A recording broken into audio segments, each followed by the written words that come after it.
Sir speaker sir మహిళలంటే చాలా గౌరవం ఉన్నదని చెప్పారు. అందుకే అన్నాను అధ్యక్ష, నాకు వేరే ఉద్దేశం ఏం లేదు.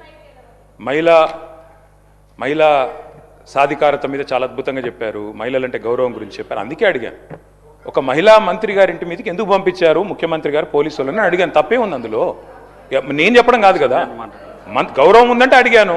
ల్యాండ్ సెటిల్మెంట్లు వీటన్నిటికి సంబంధించి పోలీసు వాళ్ళని పంపించేస్తారా సార్? అందుకే అడుగుతున్నా తప్ప వేరేది కాదు.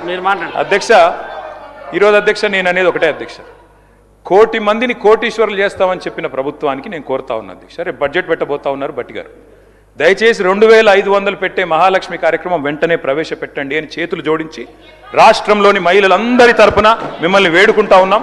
దయచేసి బడ్జెట్లో పెట్టండి అని కోరుతా ఉన్నాం. అట్లాగే కోరుతా ఉన్నాం అధ్యక్ష. మరి ఇవాళ అత్తకు 4000, కోడలకు 2,500 అన్నారు అధ్యక్ష ముఖ్యమంత్రి గారు. మరి అత్తలందరూ ఎదురు చూస్తున్నారు ముఖ్యమంత్రి గారు, తప్పకుండా 4,000 రూపాయలు కూడా వెంటనే బడ్జెట్లో పెట్టాలని కోరుతున్నాం. పెళ్ళైన పెద్ద బిడ్డలందరూ ఎదురు చూస్తున్నారు. కేసీఆర్ ఉన్నప్పుడు 1,00,000 రూపాయలు చెక్కు రాలే, పిల్లలు పుట్టినప్పుడు వచ్చిందని మీరే మాట్లాడినరు. తులం బంగారం ఇస్తా అన్నారు. మరి తులం బంగారం ఇప్పుడేమో 1,75,000 అయింది. మరి బంగారు షాపులలో బంగారం లేదా, లేకపోతే మీ పరపతి తగ్గిందా నాకే తెలియదు. వెంటనే బంగారం ఇవ్వాలని చెప్పి కూడా రాష్ట్రంలోని ఆడబిడ్డలందరి తరఫున అడుగుతా ఉన్నాం. కాలేజీకి పోయి ఆడపిల్లలకు స్కూటీలు ఇస్తామని ముఖ్యమంత్రి గారు చెప్పారు, తప్పకుండా ఇవ్వాలని కోరుతా ఉన్నాం. అధ్యక్ష, ఒక సామెత ఉంది అధ్యక్ష తెలంగాణలో, పోచమ్మ పొతం చేస్తే మైసమ్మ మాయం చేసిందంట అధ్యక్ష. అట్లుంది ఈరోజు ఈ ముఖ్యమంత్రి గారి వ్యవహారం. ఆర్థిక కానుకలు ఇస్తామని ఆశపెట్టి ఓట్లేయించుకొని ఉన్నయ్య కొట్టిన అధ్యక్ష. ఇయ్యాల ఏమేమి తీసేసిన అధ్యక్ష? మహిళా ఆరోగ్య విప్లవాన్ని ఆ రోజు తెచ్చిన మహత్తరమైన స్కీములు, KCR nutrition kit, KCR kit మాయం, ఆరోగ్య మహిళా క్లినిక్స్ మాయం. వాటితో పాటు ఇవాళ మొత్తంగా మీరు చూసినట్టయితే మాతా శిశు మరణాలను తగ్గించింది, మరి మంచి ఫలితాలను ఇచ్చిన పథకాల మీద కూడా పగబట్టింది ప్రభుత్వం. దయచేసి పేర్లు మార్చుకోండి.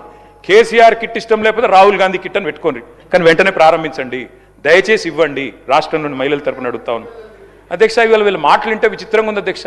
ఎన్నికలకు ముందు భట్టి గారు చెప్పారు, రేవంత్ రెడ్డి గారు చెప్పారు, చాలా విషయాలు చెప్పారు. ఆ రోజేమో అల్లావుద్దీన్ అద్భుత దీపం మాది ధనిక రాష్ట్రం అన్నారు, కానీ ఇవాళ మాత్రం గూట్లో గుడ్డి దీపం అని చెప్తున్నారు అధ్యక్ష.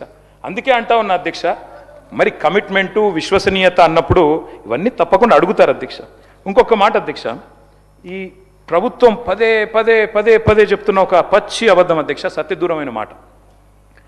67,000 ఉద్యోగాలు ఇచ్చామని ముఖ్యమంత్రి గారు ఏ సభలో అయినా చెప్తా ఉంటారు.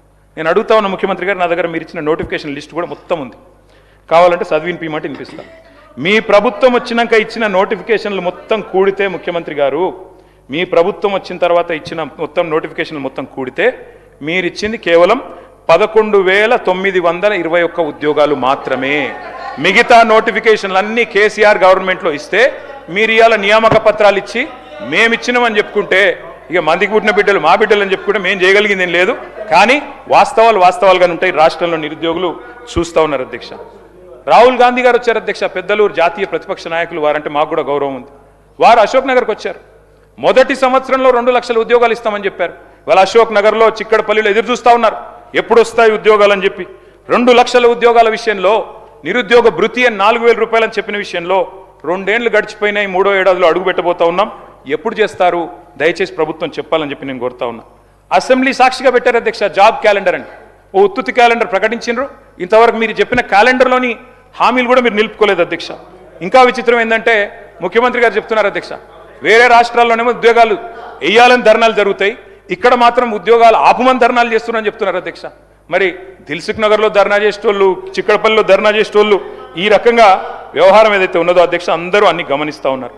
రాజీవ్ యువ వికాసం అని పెట్టారు, పోయిన సంవత్సరం జూన్ 2 అనుకుంటా ఇక్కడ అసెంబ్లీ జరుగుతూ ఉండే అప్పుడు రాజీవ్ యువ వికాసం అన్నారు, జూన్ 2కు ప్రారంభం అన్నారు, దండోరా వేసిండ్రు, కానీ ఇంతవరకు అతి గతి లేదు అధ్యక్ష. ఇక ప్రభుత్వ ఉద్యోగుల పరిస్థితి మీకు తెలిసిందే అధ్యక్ష, మీరే చెప్పారు. ఏం చెప్పారు?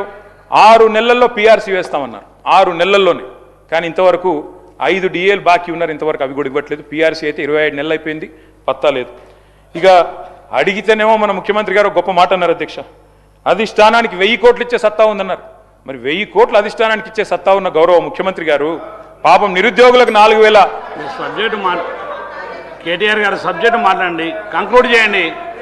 మీ సమయం ఇచ్చిన సమయం కంటే ఎక్కువైతే మీరు కంక్లూడ్ చేయండి. అధ్యక్ష, ప్రభుత్వ ఉద్యోగులమే పీఆర్సీ కోసం చూస్తూ ఉన్నారు, మరి రిటైర్డ్ ఉద్యోగులు రిటైర్మెంట్ బెనిఫిట్స్ కోసం ఆగమాగం అవుతా ఉన్నారు అధ్యక్ష. ఒకరిద్దరు కాదు అధ్యక్ష, 80 మంది చనిపోయారు అధ్యక్ష ఇప్పటి వరకు రిటైర్డ్ ఉద్యోగులు బెనిఫిట్స్ రాక.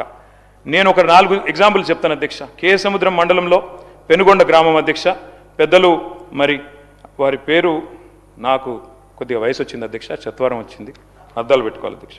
కంకల బీరయ్య గారు